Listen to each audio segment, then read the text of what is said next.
la gloire, l'honneur, la louange, la puissance, la majesté.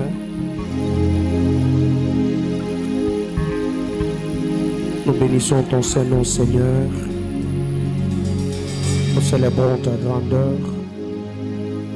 Nous apprécions ta présence parmi nous. Nous apprécions ton onction. Nous apprécions la présence de tes saints anges. Nous apprécions ton huile sainte.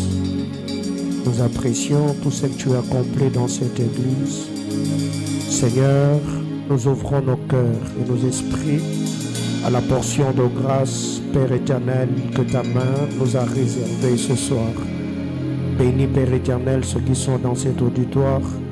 Bénis, Seigneur éternel, ceux qui ont l'habitude de nous suivre en ligne. Glorifie le Christ dans tout ce qui sera dit. Au nom de Jésus. Amen. Amen, amen. Est-ce que l'on peut fortement acclamer Jésus?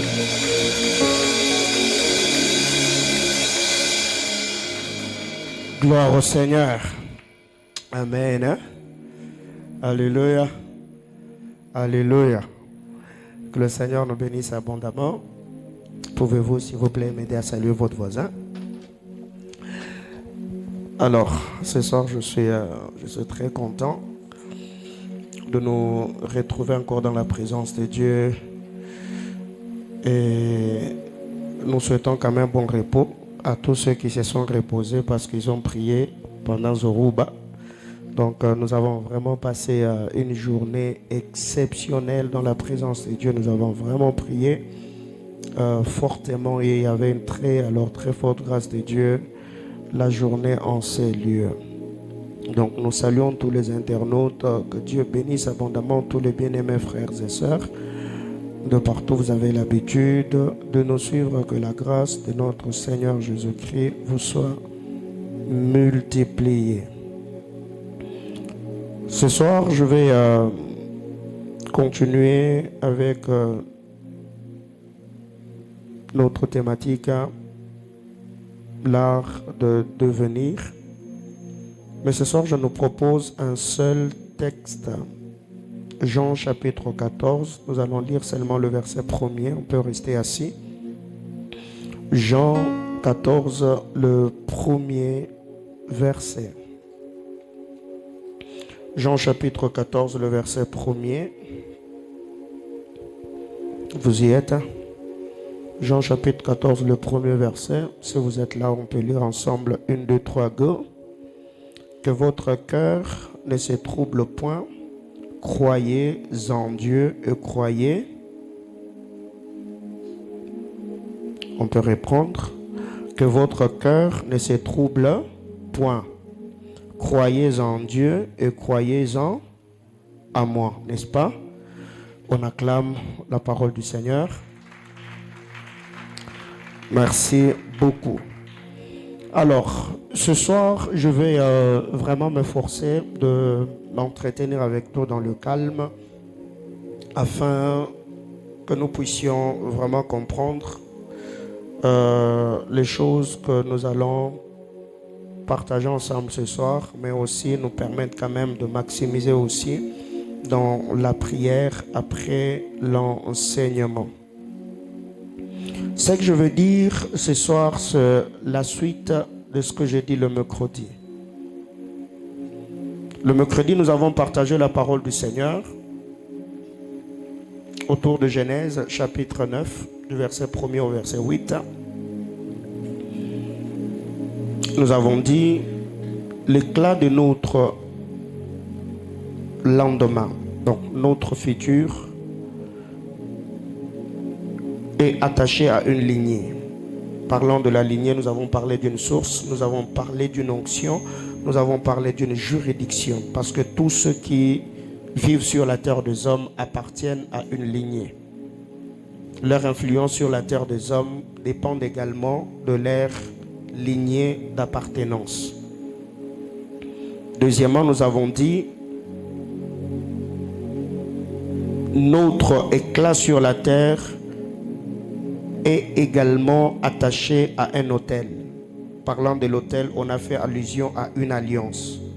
À une alliance, à un message, à un oint, à une grâce, à une onction. Nous avons dit la compréhension que nous avons du mode opératoire des alliances de ta lignée te permettra d'en jouir ou d'en bénéficier. La compréhension que tu as de comment les alliances de ta lignée fonctionnent, les onctions, le parole d'alliance, le parole de grâce qui accompagne ta lignée. La compréhension que tu as de cela va également te permettre d'en jouir. Nous avons également dit que ton avenir est étroitement lié à ce que ton homme de Dieu sait sur toi, les informations qu'il a sur ta vie. Nous avons parlé de Genèse 49. Nous avons dit ce qui est dit sur toi. Les choses qui sont dites sur ta vie déterminent également l'éclat, la beauté ou l'influence que ta destinée aura sur la terre des hommes. Parce qu'aujourd'hui, il y a des gens qui vivent certaines choses, ils sont dans des cercles vicieux, ils sont réclamés par certains autels, par certaines malédictions, parce qu'il y a quelqu'un qui a eu à parler. Nous avons également dit, ton éclat dépend également de ce qui est dit, mais aussi de qui le dit sur toi. De qui le dit sur toi. Et ici, aujourd'hui, je voudrais vraiment orienter différemment la pensée par rapport à ce que j'avais dit le mercredi. C'est que vous devez savoir, sur la terre des hommes, on peut rencontrer des hommes de Dieu dans le corps de Christ qui nous bénissent, qui nous impactent, qui peuvent libérer certaines paroles. Mais il faut toujours savoir que ta vie, tu es attaché à une source. Tu es attaché à une lignée. Ce n'est pas tout homme de Dieu qui a reçu du Seigneur le mandat de t'introduire dans ta destinée. Donc quand vous lisez la parole de Dieu, vous allez vraiment comprendre ce que je dis. Il y a d'autres personnes qui ont reçu le mandat, une dotation céleste, une grâce reposant sur leur vie. Donc nous devons vraiment être conscients de cela. Ce qui est dit sur toi, mais aussi qui le dit sur toi. On a également parlé de où cela est dit sur toi. Les sphères d'exercice. On a parlé du souverain sacrificateur qui entrait dans le Saint de Saints avec les 12 pierres sur le pectorat. Donc les lieux où certaines choses sont dites sur ta vie peuvent influencer positivement ou négativement ta destinée. C'est que celui l'a fait pour nous. Sa manière d'engager les alliances, le sacrifice qu'il paie pour notre destinée. Jean chapitre 17, le verset 19, Jésus a dit, Père, je me sanctifie moi-même pour eux, afin que eux soient sanctifiés ou gardés dans la vérité. C'est que quand Dieu place un oint sur ta vie, ce dernier n'a pas seulement le luxe, ou ce n'est pas un plaisir d'être appelé père, d'être appelé pasteur, d'être appelé mentor, mais c'est une lourde responsabilité. Ce dernier doit apprendre à engager certaines alliances, à prier, à payer le prix, à se sacrifier pour donner du poids à ta destinée. Alors, le texte que nous venons de lire, Jean chapitre 14, le verset 1er, après que Jésus ait parlé aux disciples dans Jean chapitre 13, il a parlé de la crucifixion, il a parlé de sa souffrance, et il a vu que les disciples devenaient de plus en plus inquiets. Ils étaient troublés dans leur esprit. C'est comme que dirait, ils perdaient l'espoir, parce que l'attente des Juifs par rapport à la venue du Messie, c'est que le Messie qui devait venir devait les libérer de l'emprise romaine et de tous leurs ennemis. Alors, quand le Seigneur arrive, ils se sont rendus compte que le discours que Jésus tenait devenait un peu paradoxal et contradictoire par rapport aux promesses messianiques. C'est ainsi que quand vous allez maintenant dans le verset 1er de Jean 14, Jésus, comprenant cela, il va dire à ce disciple, ne soyez pas troublés, croyez en Dieu et croyez en moi. Croyez en Dieu et croyez en moi. Le mercredi, nous avons dit, dans l'art de devenir, l'on peut devenir ce que Dieu a prévu par la bénédiction sacerdotale ou par les degrés apostoliques. Quand nous exposons notre vie, notre destinée à un oint, à une onction, le parole qu'on libère sur nous déterminera ou détermine également ce que nous deviendrons. D'ailleurs, Jésus l'a très bien dit, nous connaissons l'histoire dans Jean chapitre 15. Jésus a dit, vous êtes devenus purs à cause de paroles que je vous ai annoncées. C'est que quand vous exposez votre vie à une onction, à une grâce, à un message, à un hôtel, à une alliance, retenez que les paroles que vous recevez, les choses qui sont dites sur vous, ont la capacité d'influencer positivement ou négativement votre vie ou votre destinée. Mais recevoir ces paroles est une chose. Croire en celui par qui Dieu passe pour l'annoncer en est une autre. Quelqu'un me comprend? Quelqu'un me comprend? Qu'est-ce qui est dit? Jésus dit, croyez en Dieu. C'est facile de croire en Dieu. Il est le Dieu créateur. Il est le Dieu invisible. Les cieux et la terre lui appartiennent. Quand vous lisez la parole de Dieu, c'est normal que nous croyions en Dieu. Mais croire en un homme sorti d'une femme, de chair et de sang comme toi, ça demande un autre niveau de compréhension. Si je te dis crois en Dieu, tu vas croire. C'est pour cette raison d'ailleurs, quand vous lisez dans les épîtres, l'apôtre Jean et l'apôtre Jacques parlant de l'amour, il dit, comment prétends-tu aimer un Dieu que tu ne vois pas alors que tu es celui qui est créé à l'image de Dieu que tu peux voir?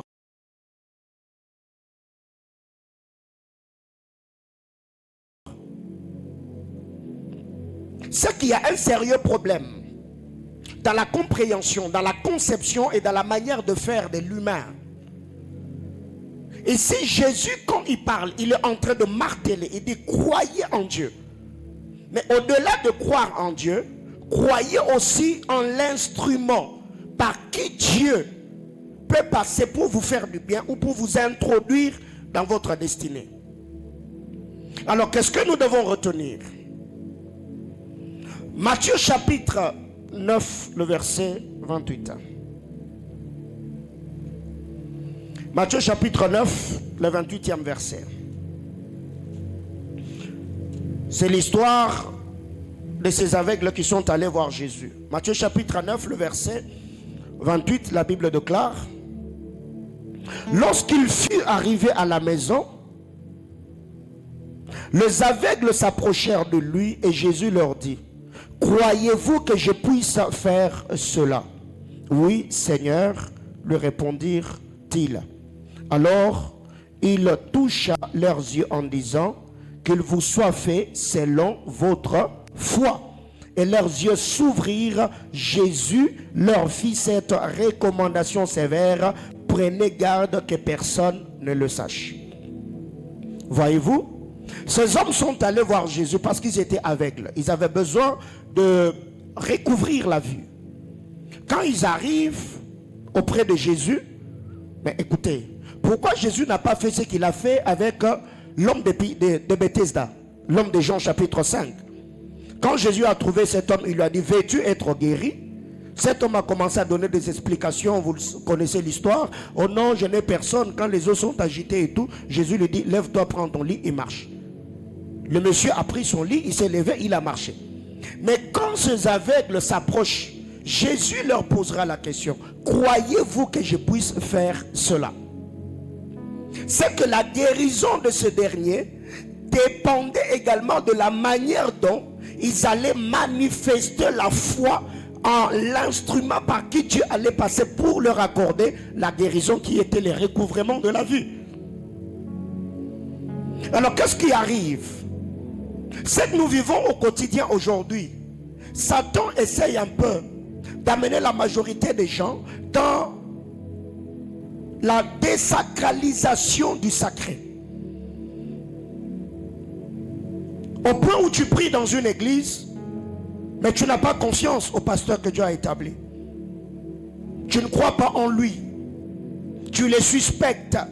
Tu ne lui fais pas confiance. Quand il dit, Dieu a dit faisons ceci, toi tu veux autre chose.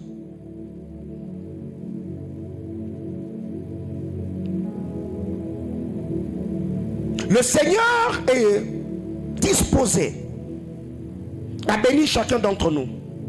Mais retenons au moins que ce dernier, pour accomplir ses desseins glorieux sur la terre des hommes, Dieu choisit des hommes qu'il établit. Il passe par des hommes afin de faire du bien à ceux qui ont une histoire avec lui.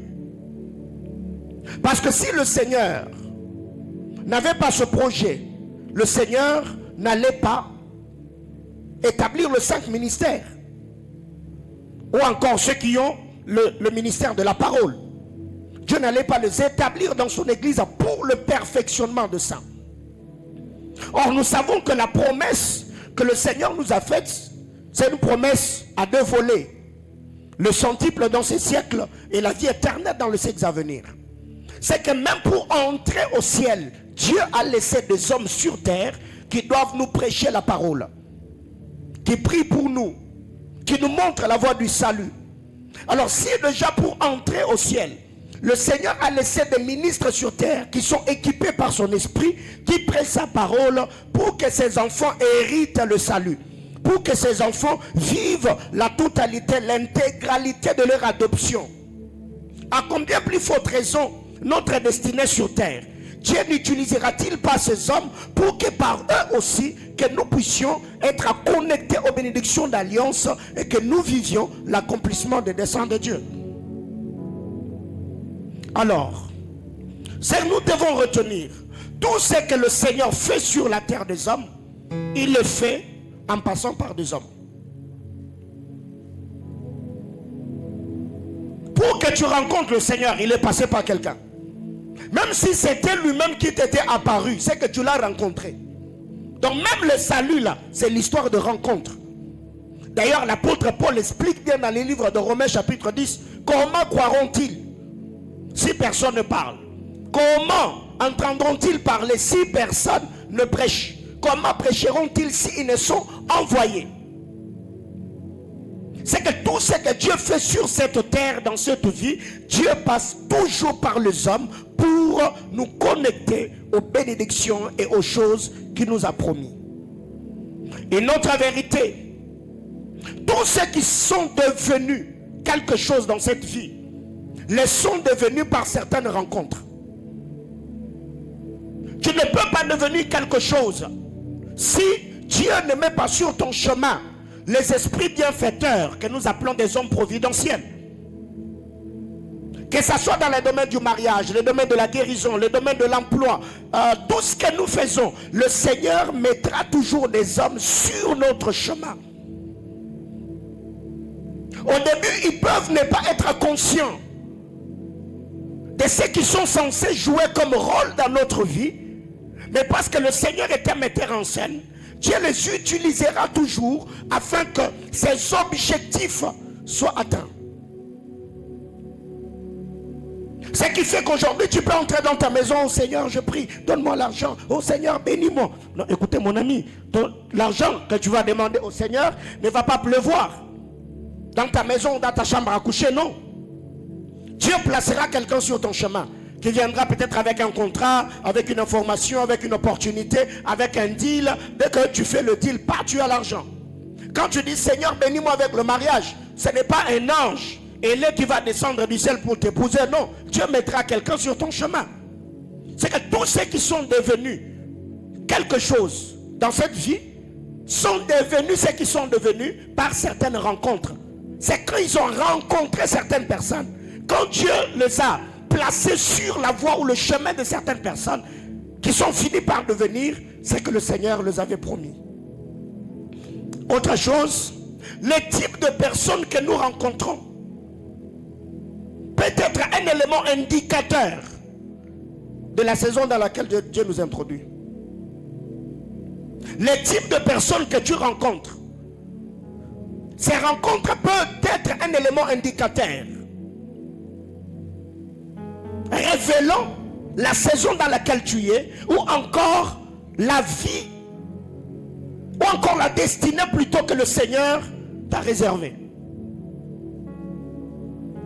Parce que vous devez savoir, quand Dieu te donne une promesse, dis-toi qu'il y a des gens que Dieu a déjà placé dans ce couloir-là, que le Seigneur mettra sur ton chemin, afin qu'eux te récupèrent et t'introduisent dans le système, dans leur cercle, pour que toi, à ton tour, tu vives l'accomplissement de ce que Dieu t'a promis. La maturité, quand nous grandissons avec le Seigneur, il y a certaines choses, avant de les demander, nous devons demander ceux qui seront des agents causals de ce que nous avons besoin d'avoir. Je donne un exemple. Tu as besoin que Dieu te donne l'argent. Tu entres dans ta chambre, tu te mets à prier. Seigneur, donne-moi l'argent. Tu n'as pas mal prié, tu as bien prié, mais tu n'as pas bien prié.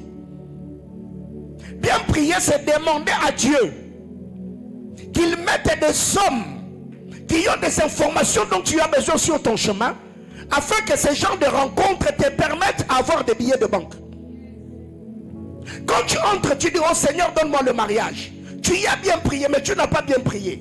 Bien prier, c'est dire à Dieu, Seigneur, il est dit dans ta parole que tout homme doit avoir sa femme et toute femme doit avoir son homme. Alors j'ai pris que celui qui tu m'as destiné, que tu le places sur mon chemin et qu'il m'épouse ou qu'il me voie.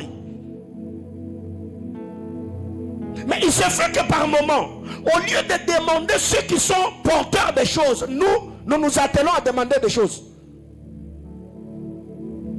Est-ce que quelqu'un me comprend? Ok.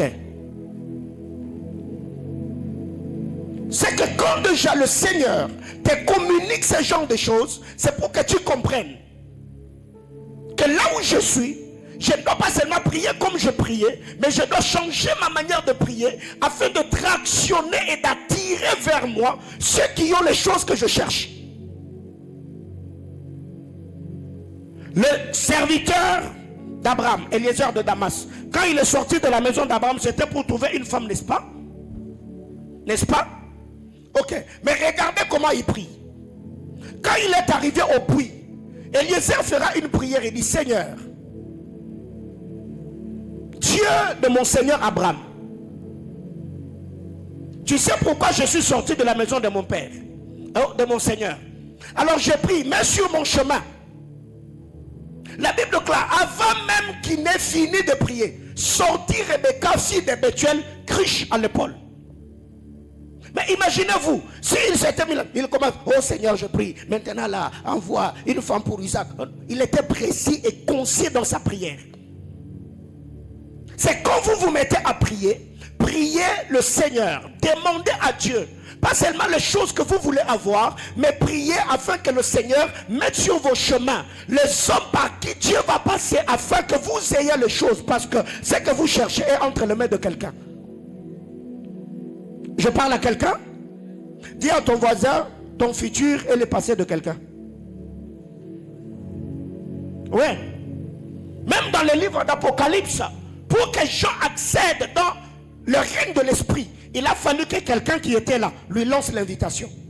Il lui a dit, monte ici. C'est comme cela que ça se passe. Parce que Dieu sur la terre, Dieu est esprit. Pour qu'il opère sur terre, parmi les hommes, Dieu passe toujours par un homme qui vit parmi les hommes afin d'accomplir ses desseins. Vous savez que dans le jardin d'Éden, si Satan s'était présenté comme un humain, Ève n'allait pas tomber. Vous le savez? Si Satan s'était présenté à Ève comme un homme, Ève n'allait pas tomber. Parce que Ève savait que dans le jardin d'Éden, ils étaient qu'à deux. Donc elle et Adam. Alors Satan devait passer par autre chose qui habitait déjà dans le jardin, que nous appelons les serpents. Est-ce que quelqu'un me comprend? Parce que si Satan était venu, un homme ou une femme, Ève allait poser la question, tu viens d'où? Parce que ici nous ne vivons qu'à deux. Alors Satan devait utiliser autre chose qui vivait déjà dans le jardin pour séduire Ève. Et Satan a trouvé que dans le serpent, il y avait déjà la ruse, la disposition, ou l'élément, ou la chose que lui avait déjà. Il est passé par la ruse, et c'est par la ruse que Ève et Adam sont tombés. Et quand vous lisez la parole du Seigneur, Jésus en son temps, quand il arrive, Jésus dit, le prince de ce monde vient. Il y a rien de lui en moi. Ce qui a fait que le serpent soit utilisé dans le jardin, parce que dans le serpent, il y avait déjà une certaine disposition. La Bible déclare, le serpent était le plus rusé. Est-ce que je parle à l'église? Alors, qu'est-ce que nous devons retenir ici? Parlons de paroles sacerdotales, de bénédictions qui doivent être libérées. Croire aux paroles est une chose. Attendre vivre de manière glorieuse notre destinée est une chose. Mais croire à l'instrument que Dieu peut utiliser pour t'introduire dans ta destinée en est une autre. Alors, ce que nous devons retenir ici, la première des choses pour ce soir, Jésus a dit à ses disciples, croyez en Dieu et croyez en moi. Dans l'efficacité de mes paroles, dans votre vie, dans vos ministères, dans vos destinées, dépend de la manière dont vous avez confiance en moi. Au fait, c'est ce que Jésus voulait dire aux disciples. Ne soyez pas troublés à cause de ce que je vous ai dit. Croyez en Dieu. Croyez en moi. Vous croyez en Dieu parce que Dieu a parlé par Moïse, votre frère, qu'il allait vous susciter un de vos frères comme lui. Et vous devez l'écouter. Vous avez cru en cela. Maintenant que je suis venu, croyez en moi de la manière dont vous croyez en Dieu. Alors, qu'est-ce que nous devons retenir ici, mes amis? Au temps de Jésus, pourquoi les Juifs ont raté leur saison de visitation? Pourquoi ils n'ont pas été visités? Pourquoi ils n'ont pas vécu ou reçu la totalité ou la globalité du salut? Parce qu'ils n'ont pas cru en Jésus, n'est-ce pas? Oh. Vous êtes là? Pourquoi ils n'ont pas été sauvés? Parce qu'ils n'ont pas cru, n'est-ce pas? Au temps de Moïse, avant que Moïse ne rencontre Dieu dans Exode chapitre 3, quand Moïse a tué l'Égyptien, pourquoi la mission de Moïse n'a pas commencé? Parce que ses frères n'ont pas cru en lui. C'est que vous verrez que partout où le Seigneur a marché avec les hommes, le Seigneur s'arrangera toujours pour qu'il y ait un feedback entre celui que Dieu envoie et ceux vers qui il envoie.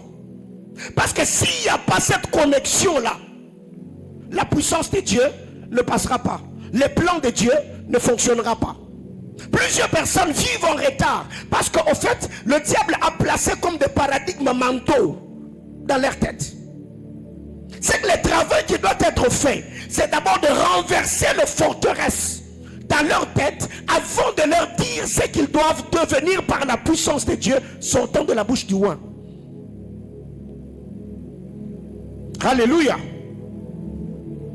Alors,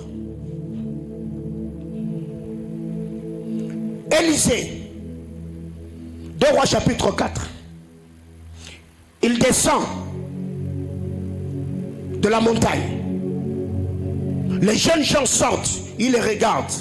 Monte chauve, monte chauve, monte chauve, monte chauve. Il a fait quoi? Il les a maudits au nom de l'Éternel.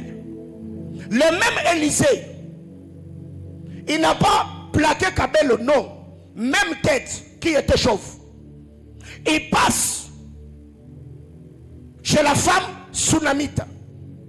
Même tête, même prophète, même personne, même taille, même couleur de peau. Cette femme-là regarde Élisée et dit à son mari, pourquoi ne pas construire une maison pour ces saints hommes de Dieu? Non, mais j'ai dit, écoutez, ce que tu es capable de voir dans un oint détermine ce qui est capable de sortir de lui pour toi. Est-ce que je parle à l'église? Les enfants ont vu la calvitie. Ils ont dit monte chauve. L'homme de Dieu a parlé, les sources sont sorties. L'autre femme a vu dans l'homme de Dieu un saint homme de Dieu. L'homme de Dieu a parlé, un enfant est venu. Est-ce que quelqu'un me comprend ce soir? C'est qu'il y a des moments où quand vous allez à l'église, même si c'est lui qui va prêcher ces jours-là, c'est vraiment ton ami intime avec qui vous mangez le boukari tous les jours, vous blaguez, vous vous échangez des vêtements, vous dormez sur un même lit. Mon ami, concentre-toi, considère-le comme un oint de Dieu, parce que tu ne sais pas les jours où le Seigneur passera par lui pour libérer une parole dans ta vie. Parce que la majorité des gens qui sont attachés au oint finissent un peu à vivre leur état dans leur destinée à cause de la familiarité. Oh non, je sais comment il fonctionne. Je sais comment il fonctionne. Non. Il peut être ton ami, mais si ces jours-là, c'est lui qui est aligné à prêcher, dispose ton cœur et ton esprit pour recevoir quelque chose de lui. Oublie qu'il est ton ami avec qui vous... Même si vous avez préparé le message ensemble, dis-toi maintenant là, c'est lui qui va parler là. Ce n'est plus mon ami. Là, c'est un oint de Dieu. J'ai besoin que son ministère me bénisse, que son ministère m'impacte. Alléluia. Jésus, il est au milieu de ses frères. On le traite de quelqu'un qui opérait avec la puissance de Belzéboul, quelqu'un qui avait des démons, il était un imposteur. Quand il est rencontré par la femme syro-phénicienne, Jésus, après que cette femme ait répliqué, Jésus dit, même en Israël, je n'ai pas vu une aussi grande foi. C'est même Jésus était choqué. Comment est-ce que mes propres frères ne me croient pas? Cette femme qui est étrangère, comment elle a fait pour voir ce que les autres ne voient pas? Mes amis, par moments ça fait souffrir. Il y a des gens qui souffrent. Ils ne souffrent pas par une carence d'onction. Ils souffrent par l'habitude. Ils souffrent des habitudes. Ils souffrent de la familiarité. Ce qui fait que la majorité, pour créer, attirer l'attention, on crée, ils se font mystère. Ils deviennent de plus en plus mystérieux. Pourquoi? Parce que là où il y a le mystère, ça attire notre attention. Mais quand quelqu'un vit dans la simplicité et tout, non, c'est normal, ça a toujours été ainsi. Non. Alléluia. Alors, suis-moi. Avoir foi en lui est une chose. Mais aussi, quand je parle de la foi, ça ne veut pas dire croyez aux hommes de Dieu. Non, non, non, non. Nous croyons en Jésus, c'est Jésus, Jésus, Jésus. Mais les serviteurs de Dieu, nous devons avoir confiance en eux, n'est-ce pas? Ce sont des serviteurs de Dieu, des instruments par qui le Seigneur va passer pour nous bénir. C'est vraiment de cette foi-là qu'il s'agit. Autre chose. Tu ne peux pas prétendre avoir confiance en un roi si tu n'as pas suffisamment d'informations spirituelles sur lui.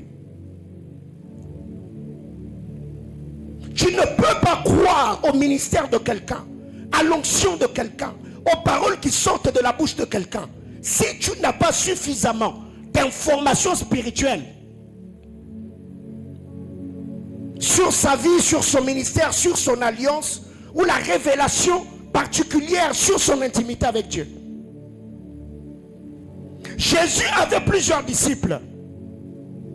Mais à un moment, dans Jean chapitre 6, Jésus donne un enseignement sur la chair et le sang. Les autres, la Bible déclare, plusieurs de ses disciples se retirèrent de lui. Et quand vous allez plus tard, Jésus dit aux autres, il regarde Pierre et dit, mais vous, pourquoi vous n'êtes pas partis? Pierre dit, à qui irions-nous? C'est toi qui as la parole de la vie. Ce qui était pour les autres un enseignement hérétique, pour Pierre, c'était la parole de la vie. C'est qu'il y a des moments, avec tout ce qui se passe aujourd'hui sur les réseaux sociaux, où les hommes de Dieu sont traités de kabbalistiques, de magiciens, d'occultistes, et de ceci, de cela. Si vraiment tu n'es pas enraciné, si tu n'as pas des informations spirituelles, si tu n'as pas le témoignage de l'esprit, demain après demain, Satan peut t'emporter, Satan peut te balloter. Imagine-toi aujourd'hui, Bah, il y a des rumeurs sur les réseaux sociaux. Le prophète Paul est magicien. Les prophéties qu'il donne, c'est la magie. Et il est occultiste. Tu viendrais encore dans cette église. Même si tu venais, tu vas t'asseoir là derrière. Tu vas commencer à m'observer. Il faut d'abord que je regarde pourquoi quand il prophétise, il a toujours les doigts comme ça. Il n'est bien pour loger. Il n'est bien pour loger. Alléluia. Récemment, on a été attaqué, non? Il y a combien de semaines? On nous a attaqués sur les réseaux sociaux. À cause d'une révélation donnée ici, à la lumière des Écritures, on a des cours. Ah non, vous êtes les bienheureux d'entendre ce que vous entendez ici. Amen. Hein? Oui, même au temps de Jésus, il a dit à ceux de son temps, vous êtes les bienheureux parce que beaucoup ont cherché d'entendre ce que vous entendez. Ils n'ont pas. Et je me suis rendu compte que beaucoup de gens dans nos églises n'ont pas vraiment une lecture révélationnelle des Saintes Écritures. Comment est-ce que les gens peuvent s'acharner seulement sur un truc? Vraiment même qu'un enfant de la maternelle peut comprendre facilement. C'est que vous devez comprendre. Quand vous priez dans une église, comme ces derniers temps-là, nous prions, il y a des prophéties qui sortent. On voit des résurrections de morts. On voit des foules partout. Je ne fais qu'envoyer toutes ces prophéties dans le groupe des intercesseurs. Les intercesseurs, vous êtes là? Oui. Je crois depuis le mois d'août, tous les jours de 22h à minuit, je suis en ligne avec eux. Nous sommes en train de prier, nous cherchons Dieu. Alors les jours où le Seigneur va commencer à faire ces choses, les miracles dans cette église, les signes, les prodiges, les paralytiques qui marchent, les aveugles qui voient. Quelqu'un d'autre va venir, oh non. Comment expliquer, comment ça a commencé? Quand on cherchait Dieu là, est-ce que toi tu étais avec nous? Quand nous on priait jusqu'à minuit là, quand on avait des insomnies, est-ce que toi tu étais là? C'est qu'il est déjà grand temps que tu pries. C'est pourquoi Jésus, pour se rassurer un moment, il est arrivé sur le territoire de Césarée de Philippe. Il a posé la question à ses disciples. Qu'est-ce que les gens disent que je suis? Même Jésus voulait checker d'abord pour se rassurer. Qu'est-ce qui se raconte à mon sujet? Ils ont commencé, non, tu es Jérémie, tu es Jean-Baptiste, tu es l'un des prophètes. Jésus dit, ok, ça c'est ce que les autres ont dit, mais vous, que dites-vous que je suis? Aucun d'entre eux n'a donné la réponse. Il a fallu que le Père intervienne. Pourquoi Kabende le Koueyate? Et Jésus dit, Pierre, ce n'est pas toi, ce n'est pas la chair et le sang, c'est mon Père qui a intervenu. C'est que ce qu'on dit là, ce n'est pas ce que les autres disaient, c'est l'image qu'ils avaient de Jésus. Parce que s'ils avaient une autre information, ils allaient dire non, nous, regarde l'image que nous avons de toi. Mais ils n'ont rien dit. C'est qu'il y a toujours un moment comme ça où tout loin, dans une saison particulière, il doit s'asseoir pour checker d'abord dans le cœur de ceux qui marchent avec lui. Un musée, les jours que tu commenceras à l'église là, tu convoques les ouvriers, tu leur poses la question. Qu'est-ce qui se raconte ces derniers temps sur l'étoile? Qu'est-ce qui se dit? Oh non, on dit que toi tu es ceci, tu es orgueilleux. Ah ok, et vous, que dites-vous que je suis? Alléluia. Vous savez pourquoi je vous dis ce que je vous dis ce soir? Parce que je sens dans mon esprit que nous sommes en train d'entrer dans une autre saison. Qui était avec nous pendant Zoruba aujourd'hui? Oui. Vraiment, il y a des gens qui sont en train de venir. Et je crois, il y a même une maman de l'église qui a fait une vision qui m'a dit, non papa, j'ai vu, dans le temps qui vient, on commence à organiser des programmes de Zoruba dans des stades. Oui. Oh, je vous assure. Je vous assure. Parce que Dieu est en train de restaurer également le ministère d'intercession dans son église. Il y a des gens qui ont besoin de passer du temps dans la présence de Dieu. Alors imagine-toi aujourd'hui, on commence à venir comme ça, et il n'y a plus de passage sur cette avenue. Il n'y a pas de passage, entre eux, il n'y a pas de passage. Ce n'est pas parce qu'il y a des véhicules, non. Il y a tellement de gens, on met des tentes partout. Il y a des PCR d'ici jusqu'au là. On bloque l'avenue. Et ça commence à se raconter. Vous voyez, ce garçon-là, il a touché au fétiche. Non, toi-même tu sais que moi là, et toi, on est en train de chercher Dieu. Alléluia. Les informations spirituelles. C'est que quand vous priez, posez des questions à Dieu. Seigneur, qui est le prophète Paulin? Qui est-il? Et si vous n'avez pas ce temps-là, venez me poser des questions. Posez des questions à ma femme et ici, posez des questions aux serviteurs. Et ils savent comment je vis. Depuis que demain, après-demain, les choses auxquelles moi j'aspire, Dieu commence à m'utiliser. Toi, tu vas me traiter de magicien pour rien comme ça. Autre chose.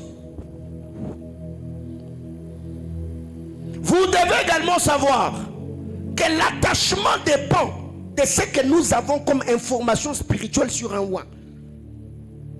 Notre attachement à une onction, à une alliance, dépend des informations, de ce que nous savons.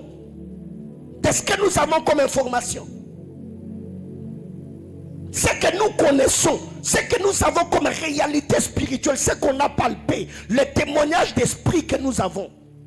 Parce que Satan peut te balloter, Satan peut t'emporter. Tu te retrouves dans certaines choses et tu es désorienté du lieu de ta bénédiction seulement parce que tu étais trop émotif. Quand vous lisez la parole de Dieu, les disciples qui sont partis, on a dit seulement plusieurs de ces disciples, mais on ne connaît pas leur nom. Mais ceux qui sont restés sont ceux qui se sont démarqués. Et aujourd'hui, ils ont écrit des épîtres et leur nom est entré dans les annales de l'histoire.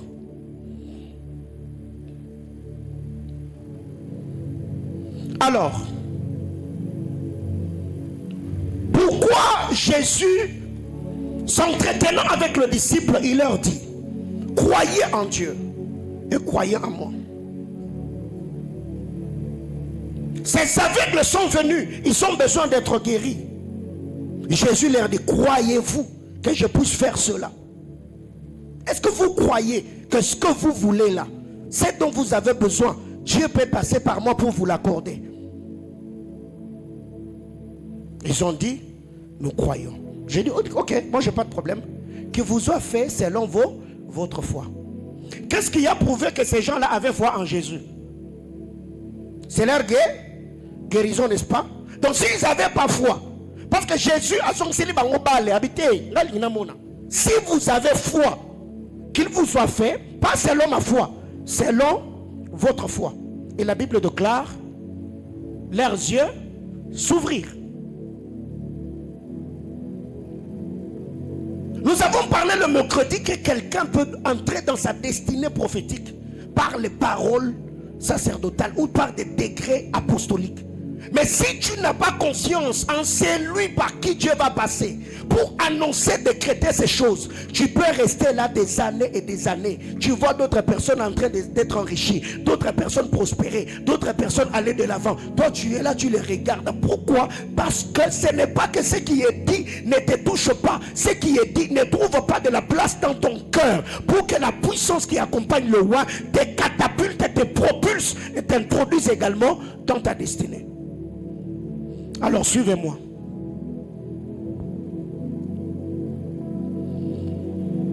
Un Samuel chapitre 1er, du verset 10 au verset 20. Anne va au temple. Elle se met à prier. Oh Seigneur, oh Seigneur. Elle a prié. Quand elle arrive au verset 10, Anne change la fréquence de sa prière. La Bible déclare: Anne fit un vœu à Dieu. C'est après qu'Anne ait fait un vœu qu'elle se pointe. Mais monsieur, j'ai prié ici au temple pendant plusieurs heures. Tu n'es pas venu. Mais quand elle y arrive, elle va traiter Anne d'une femme ivre. Ce n'est pas... non, c'est au temple. Et Anne savait que Élie est le sacrificateur qui travaille et officie dans ce temple. Anne est restée sur son objectif. Elle est restée focus. Elle dit: mon Seigneur, je ne suis pas une femme ivre. J'ai l'amertume dans l'âme. Je suis en train de prier. Elle dit à Anne: va, que le Dieu d'Israël, au devant de qui tu as pleuré, exauce ta prière. Quand vous lisez un peu plus bas, la Bible déclare: cette femme s'éleva, elle mangea, elle but, elle rentra à sa maison, son visage ne fut plus.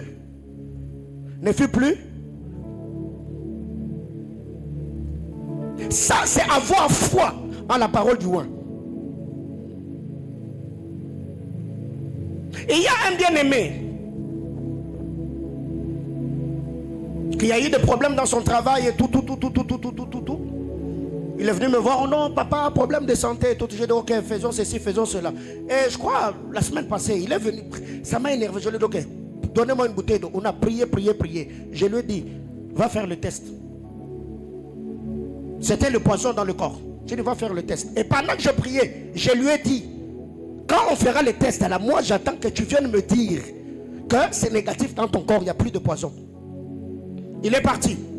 Et quand il est revenu, il me dit, papa, là où vous m'avez envoyé, on a testé le poison là, il n'y a plus.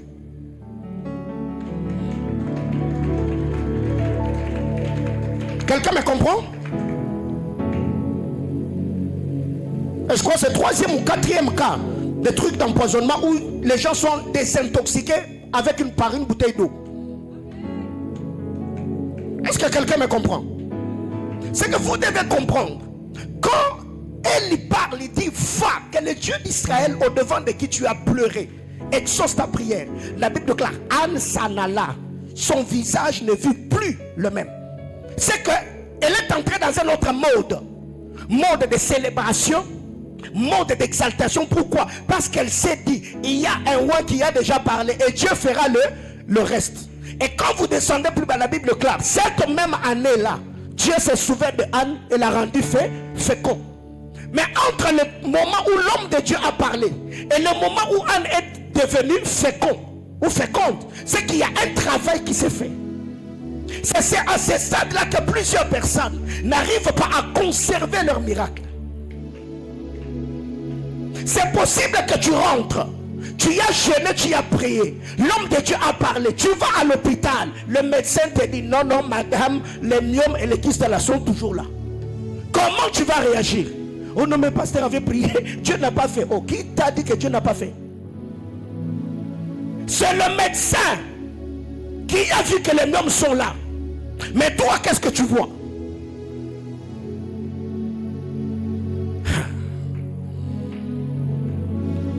Je ne sais pas comment ça va se passer ce soir, mais au moins, je crois qu'il y a quelque chose de particulier que le Seigneur va faire dans la vie de quelqu'un. Parce que ça ne vaut pas la peine de venir en prie pour la même chose, même maladie, même symptôme, même histoire. Non. Mon ami, cherchez Dieu, nous le cherchons. Prions, nous prions, on se sanctifie. Mais quand vous venez, vous devez également apprendre à nous faciliter la tâche. Quand on te dit que Dieu a fait, papa, dois rentrer, crois que ce qu'on m'a dit là, c'est ce que Dieu veut pour ma vie, c'est ce que Dieu veut pour ma santé, c'est ce que Dieu veut pour mes finances. Je veux le vivre et je vais témoigner la grandeur de Dieu. C'est pourquoi Jésus a dit, croyez en Dieu et croyez en moi. Ok. Anne est partie. Et dans le domaine de la foi, il y a ce que j'appelle la foi d'adoption. La foi d'adoption, c'est cette foi par laquelle nous sommes devenus enfants de Dieu. La foi du salut. À tous ceux qui l'ont reçu, à ceux qui croient en son nom, il leur a donné le pouvoir de devenir enfants de Dieu. La foi d'adoption. Parce que j'ai cru en la parole de Dieu. Par cette foi-là, par la foi que j'ai eue en l'œuvre salvatrice de la croix, cette foi-là m'a conféré l'autorité, la nature, la vie d'enfant de Dieu. Mais il y a aussi ce que j'appelle la foi des choses. La foi des Hébreux chapitre 11. Or, la foi est une ferme assurance des choses. Déjà, la foi d'adoption, tu l'as. Tu es enfant de Dieu. Tu es lavé par le sang. Tu es régénéré dans ton homme intérieur. Tu as reçu le pardon de péché. Ton nom est inscrit dans le livre de vie. Tu as reçu une rédemption éternelle. Là déjà c'est parfait. Le problème se situe au niveau de la foi des choses. Or, la foi est une ferme je voulais parler lentement, mais je ne sais pas pourquoi je suis en train d'ajouter comme ça. Amen, hein? Saint-Esprit descend. Alléluia. Ok. Dis à ton voisin la foi des choses. Or, la foi est une ferme assurance des choses. Les maisons sont des choses. Les voitures sont des choses. Des comptes en banque sont des choses. Des contrats sont des choses. Des mariages sont des choses. Des enfants sont des choses. Donc nous avons la foi des choses. Maintenant, écoutez ce que Hébreu dit. Or, la foi est une ferme assurance une ferme à quel type de choses qu'on espère, de celles qu'on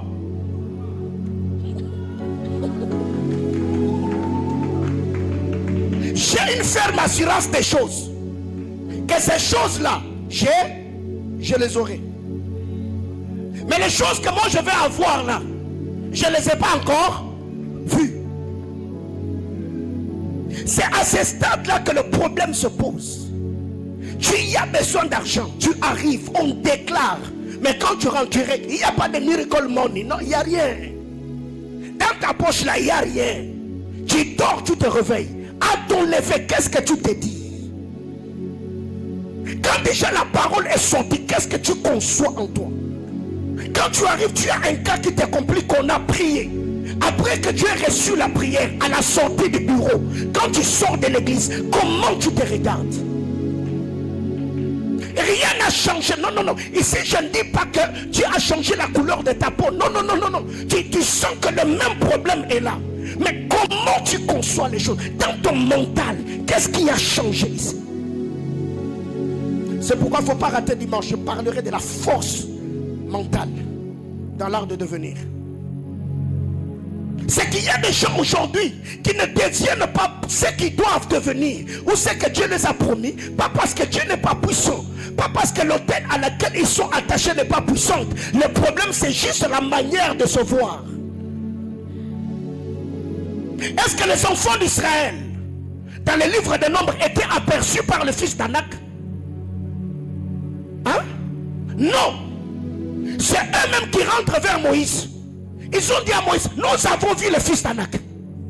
Est-ce que c'est ce que moi je vous ai demandé d'aller voir? Non. Nous étions à leurs yeux et à nos yeux comme des sauterelles. Est-ce que c'est ce qu'ils vous ont dit? Mental. Mais regardez Josué et Caleb. Ils ont dit non. Nous, on n'a pas vu ce que vous avez vu. Nous, on s'appuie sur une chose. C'est que Dieu a dit à Moïse, nous, on va posséder le pays. C'est ça, avoir la foi. Les fils d'Anak sont là. Les géants sont là. Mais moi, Dieu m'a dit que cette terre-là, il l'a promis à mes pères. Je le posséderai. Je ne crois pas à la force musculaire. Non, non, non, non. Je sais que derrière moi, il y a une force. Il y a une armée que Dieu déploiera. Comme il l'a fait dans Jéricho. Afin que je puisse posséder le pays et que je témoigne la fidélité de Dieu. Bien-aimés frères, on n'est pas là où nous sommes parce qu'on est seulement intelligent. Non. Moi, je crois comme un fou. Dis à ton voisin la foi des choses. Mais cette foi peut rencontrer certaines difficultés, peut rencontrer certaines adversités. C'est là où je parlerai de la troisième type de foi, la foi de Dieu. Dis à ton voisin la foi de Dieu. La foi de Dieu, c'est la foi surnaturelle. La foi de Dieu, c'est le don de foi. C'est de cette foi-là où Jésus dit, si vous avez la foi comme le grain de sénévé, vous feriez quoi? Vous diriez à cette montagne, ôte-toi de là, et la montagne fera quoi? La foi de Dieu, c'est ce que j'appelle la foi d'exercice, la foi de pouvoir. C'est une fois où tu arrives, tu regardes quelqu'un qui a une jambe estropiée, tu touches sa jambe, tu dis jambe pousse, papa, ça pousse.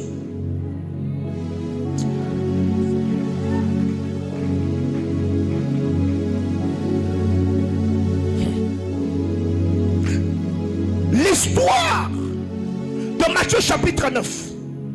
Jésus a posé la question à ces gens-là. Croyez-vous que je puisse faire cela? Ils ont dit oui. Marc chapitre 9. Au père de ces garçons qui étaient lunatiques, Jésus lui a dit tout est possible à celui qui croit. Mais écoutez mes amis, Lazare a ressuscité avec quelle foi?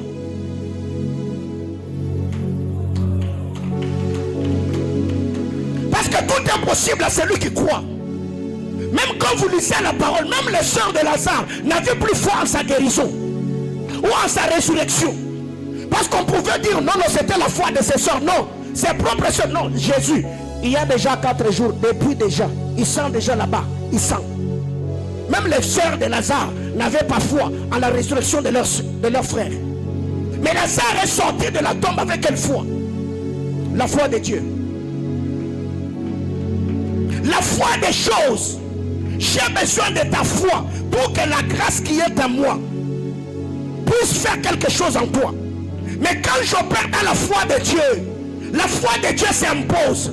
Je n'ai pas besoin que tu croies. La foi de Dieu, quand elle arrive, elle crée ce qu'elle veut créer, elle établit ce qu'elle veut établir, et elle opère selon ce qu'elle veut opérer. Genèse chapitre 1er.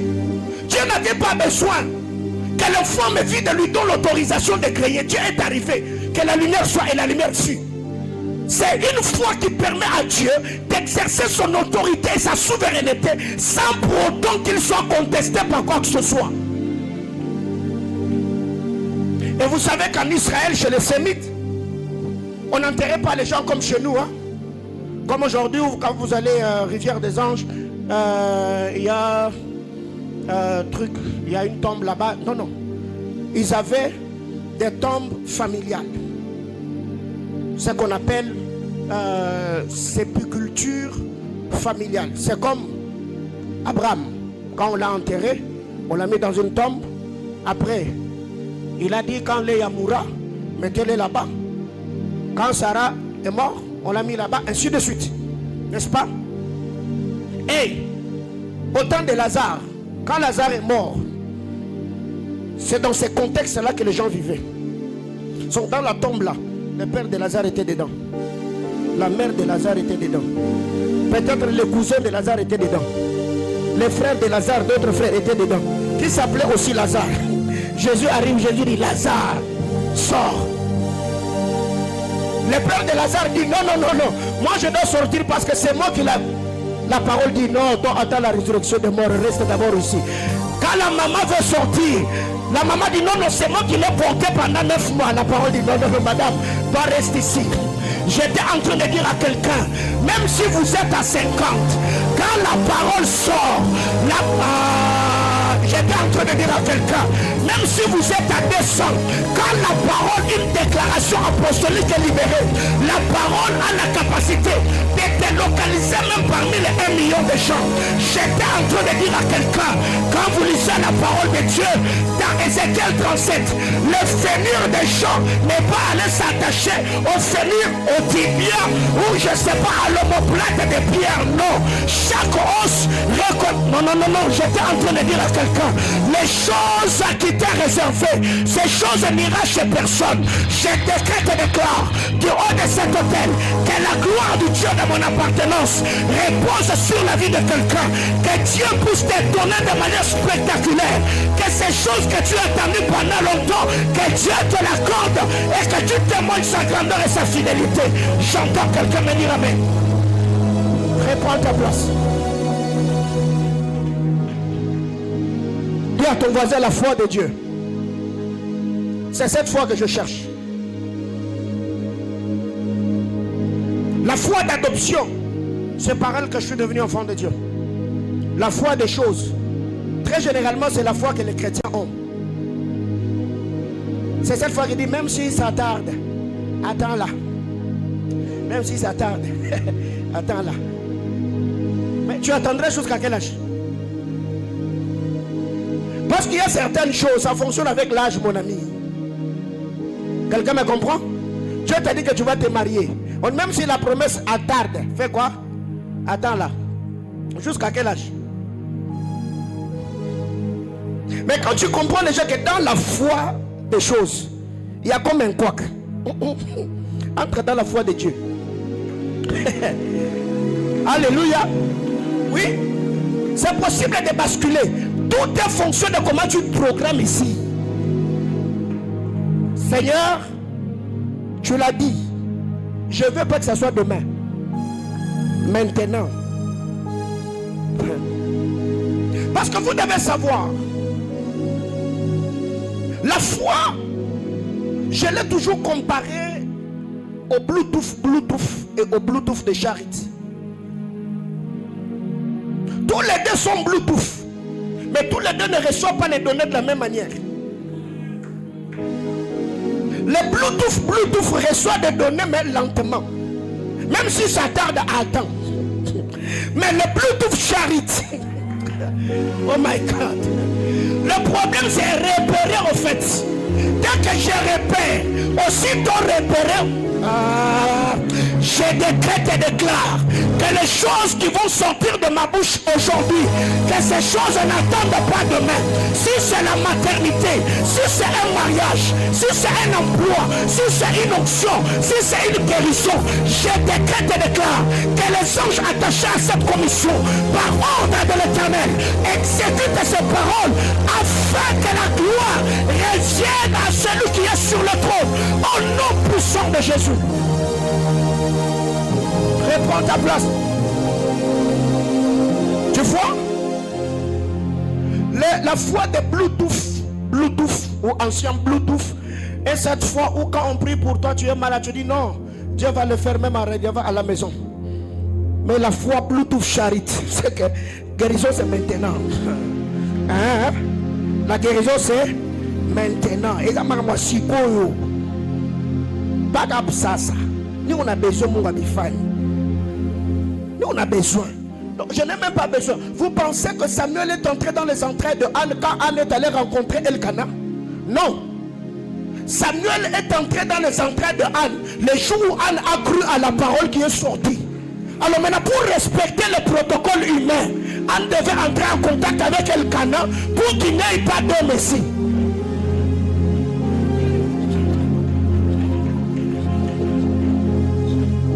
Parce que il n'y avait qu'un seul Messie qui devait naître, sortir d'une femme, sans pourtant qu'elle soit en contact avec un homme, Jésus.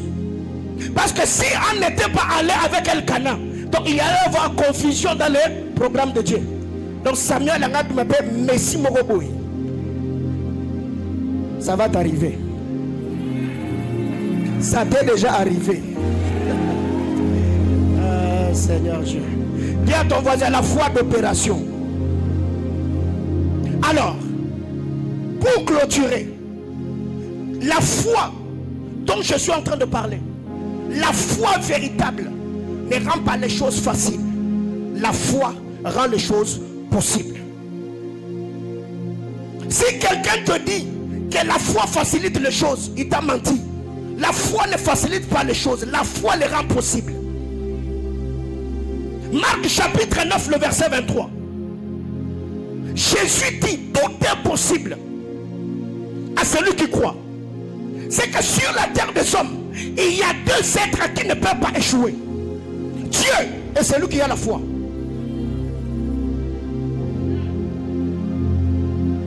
Jésus dit tout. Quand on dit tout, ça veut dire tout. Tout est possible à celui qui croit. C'est que quand j'ai la foi, je ne m'attendrai pas à la facilité. J'ouvre mon esprit aux possibilités.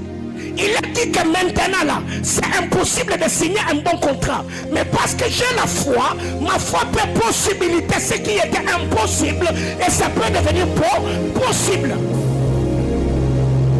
C'est que j'aime quand Élie se met à parler avec Élisée. Élisée n'a jamais dit à Élisée que tu demandes une chose impossible.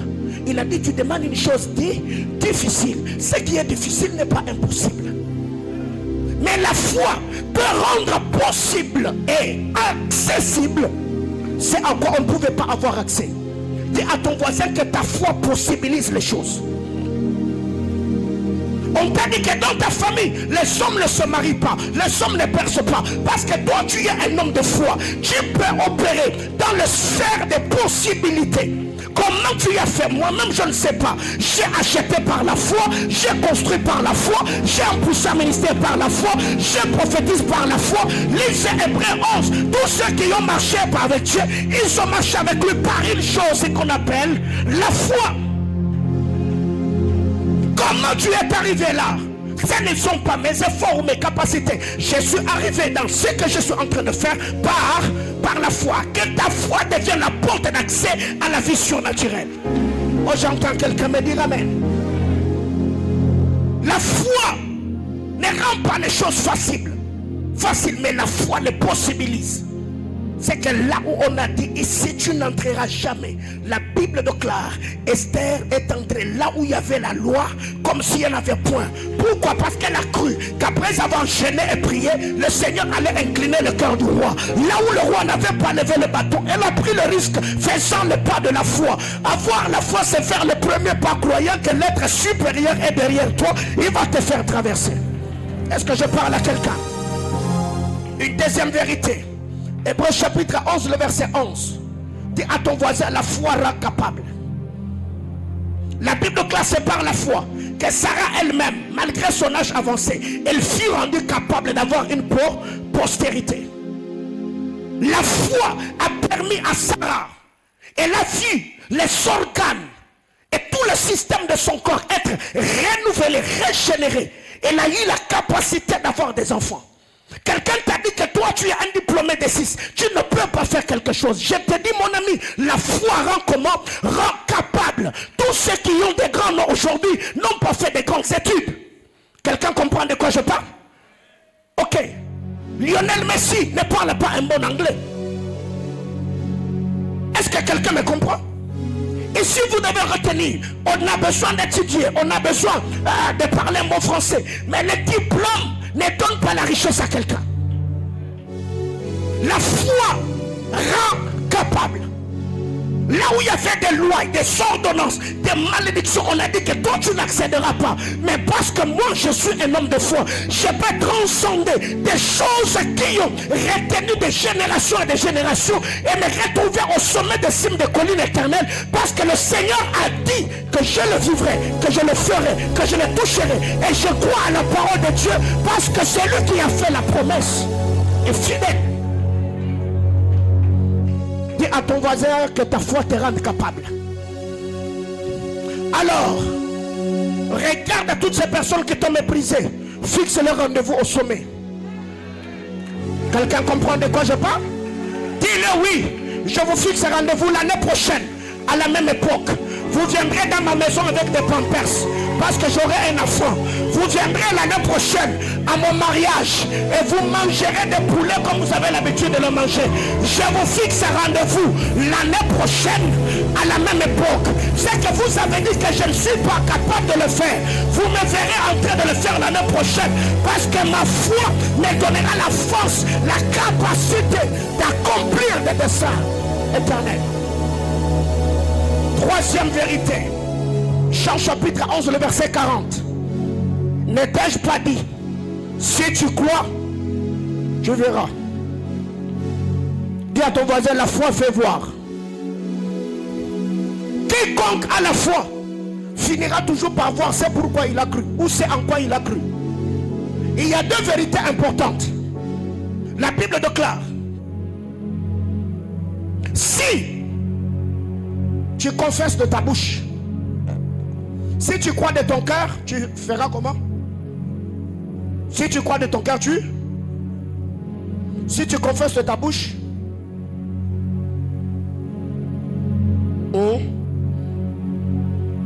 j'arrête. La Bible déclare, si tu confesses de ta bouche, tu sais. Si tu crois de ton cœur, tu veux.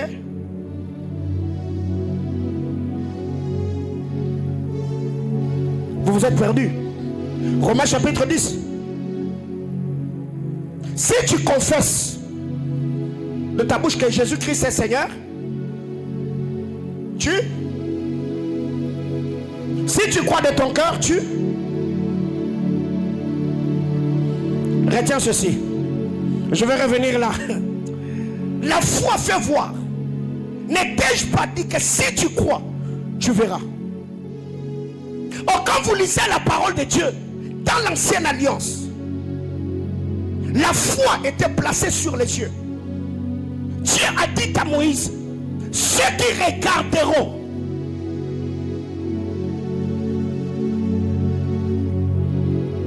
tu as compris? Ceux qui lèveront les yeux et regarderont le serpent de rein auront la vie sauve. Alors qu'en ces temps-là, Israël n'était pas une église. Israël était tout un peuple, toute une nation. Le serpent qu'on devait placer sur cette perche, la perche allait avoir quelle hauteur? Et si cela était possible, si moi je suis ici et que le serpent de rein est placé à la Kenya, comment je ferai pour voir? Et si même je suis à la Kenya et que je suis aveugle, alors la condition est de voir pour être guéri. Comment je ferai? C'est que le salut même au temps de Moïse n'était pas facile. Mais quand Jésus vient, Jésus enlève le salut qui était conditionné aux yeux, il le place dans le cœur. Jésus dit, si tu crois, si tu crois dans ton cœur, j'ai dit si tu crois dans ton cœur, même si tu es aveugle, tu n'as plus besoin de voir, tu as besoin de croire dans ton cœur. J'ai pris que les choses qu'il y a dans ton cœur, Dieu te donne la capacité de te voir de tes yeux. Je disais que les choses pour lesquelles tu as cru, que Dieu te donne la capacité de voir. Jésus n'a pas menti aux sœurs de Lazare. Il dit, ne vous ai-je pas dit, si vous croyez, vous verrez. Est-ce qu'ils n'ont pas vu? Ils ont vu. Un homme de foi finit toujours par voir. C'est pourquoi il a cru. L'expression de ta foi, tu verras les choses en qui tu crois. La grandeur en qui tu as cru. Le mariage là en qui tu as cru, la guérison, même les enfants là, le contrat, je te dis et je t'annonce ce soir, je suis appelé par Dieu. Je disais que je suis ministre de Dieu. C'est sous mon autorité ministérielle que j'annonce. Même vous qui me suivez en ligne, le Seigneur va vous faire voir ces choses en qui vous avez cru. Au nom de...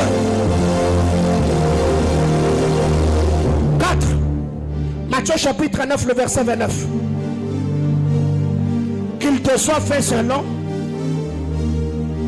Qu'il te soit fait selon. Dis à ton voisin, la foi est sélective.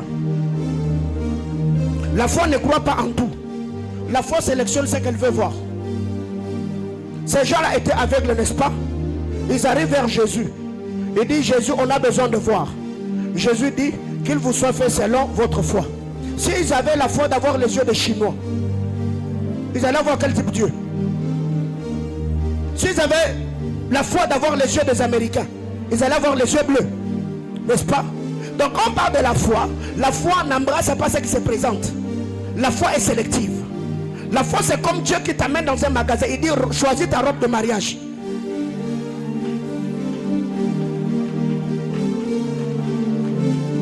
La foi c'est comme Dieu qui t'amène dans un parking de véhicules. Dieu te dit choisis maintenant le véhicule de ton choix. Ce qui fait qu'un homme de foi ne reçoit pas tout ce qui se pointe. Un homme de foi fabrique ce que lui veut recevoir et il le reçoit. Qu'il vous soit fait selon votre foi. Que Dieu te donne les millions selon ta foi. Que Dieu te donne les maisons de ta foi. Que Dieu te donne l'onction selon ta foi. Que Dieu t'élève à la mesure de ta foi. Que Dieu te guérisse à la mesure de ta foi. Que Dieu élève tes enfants à la mesure de ta foi. Dis à ton voisin, c'est à la mesure de ta foi. Que personne ne t'intimide. Tu seras béni à la mesure de ta foi.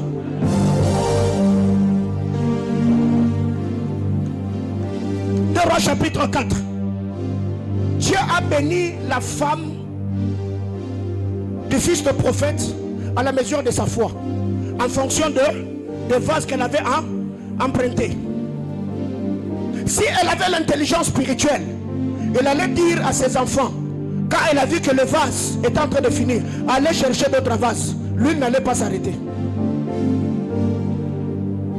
Alléluia. La foi est sélective. On t'a dit que tu vas te marier. Mais quel type de mariage? Il faut concevoir ce mariage, il faut le fabriquer. Quelqu'un comprend de quoi je parle? Tu le fabriques.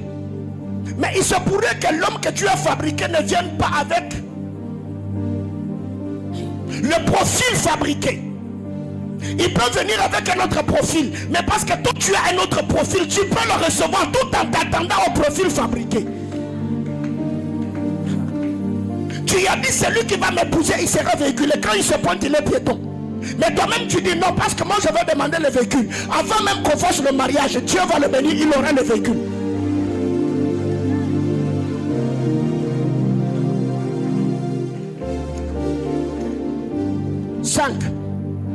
Luc chapitre 17, le verset 6. Si vous avez la foi comme les crins de Sénévé, vous diriez à la montagne. Dis à ton voisin, la foi est expressive. La foi n'est pas muette. La foi parle. Si vous avez la foi, vous diriez. C'est que quelqu'un qui a la foi ne s'était pas. Mon ami, il faut retenir, quand tu arrives quelque part, quelqu'un te dit, oh non, dans les sommets, j'ai vu, toi, c'est tu as beaucoup d'argent. Encourage-les, il faut apprendre à tromper la vigilance. Même si tu as 2000 fois ou 5000, tu donnes, même si tu vas faire le pied après, tu lui donnes, tu lui dis, oui, parce que tu l'as vu, bois le sucré. Tromper la vigilance. Mais si tu arrives, quelqu'un te dit, oh non, ces derniers temps, toi, non, là, il ne faut pas se taire. Si quelqu'un, toi tu es célibataire, non, il ne faut pas gober ce genre de choses. Tu lui dis, non, moi je ne suis pas célibataire, c'est le mariage que je n'ai pas encore reçu. Quelqu'un te dit, non, toi tu es stérile, non, moi je ne suis pas stérile, c'est les enfants que je n'ai pas encore reçus. Parce que la foi vient de ce qu'on entend, n'est-ce pas? Alors déjà, quand tu es un homme de foi, il faut apprendre à faire quoi? À parler. Parce que nous avons toujours dit, une bouche fermée est une destinée morte. Dieu a créé par la parole. Alors comment est-ce que toi qui veux devenir, tu as toujours la bouche fermée? Mais non. Quand il faut que tu parles de futilité. Mais non. Tu sais que tu es malade. Mais qu'est-ce qui arrive? Comme le psalmiste, je ne mourrai point. Moi je vivrai. Je raconterai les merveilles de l'Éternel. Même si tu sens que le mariage bat l'aile, reste focus. Apprends à nager contre courant. Ne confesse pas, ne professe pas ce que tu vois. La réalité que tu vois, le diable peut envoyer certains vents pour t'intimider. Mais toi, apprends à nager contre courant. Je ne mourrai point, moi je vivrai. Je raconterai les œuvres de l'Éternel. Même si tu es allé à l'hôpital, le médecin t'a dit qu'il y a des myomes et des kystes. Regarde le médecin, dis-lui, donne-moi 2 semaines. Je rentre chercher et je vais revenir.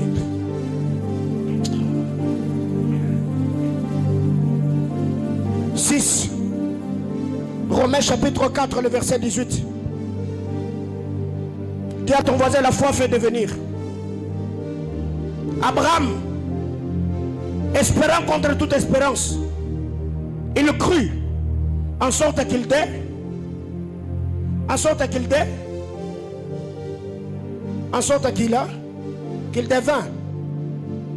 Espérant contre toute espérance, il crut en sorte qu'il devint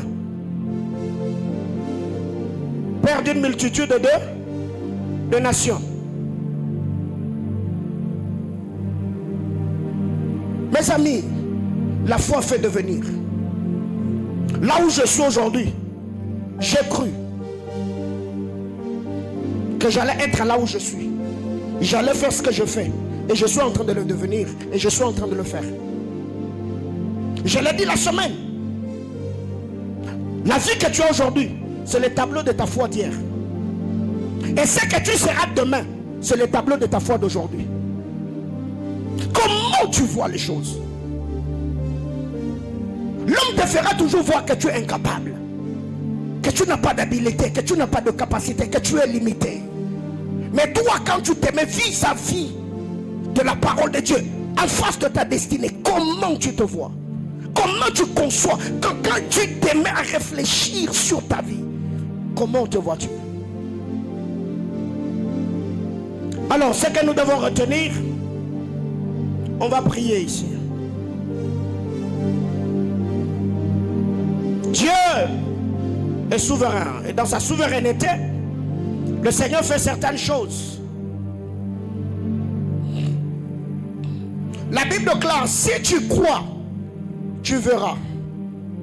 Si tu confesses, tu seras. Si tu crois, tu verras la gloire de Dieu. Et quiconque confessera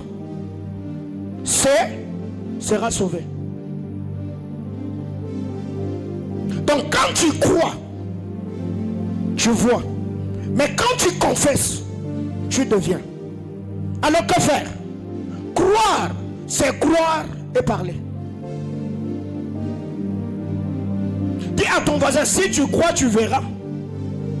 Mais si tu confesses, tu seras.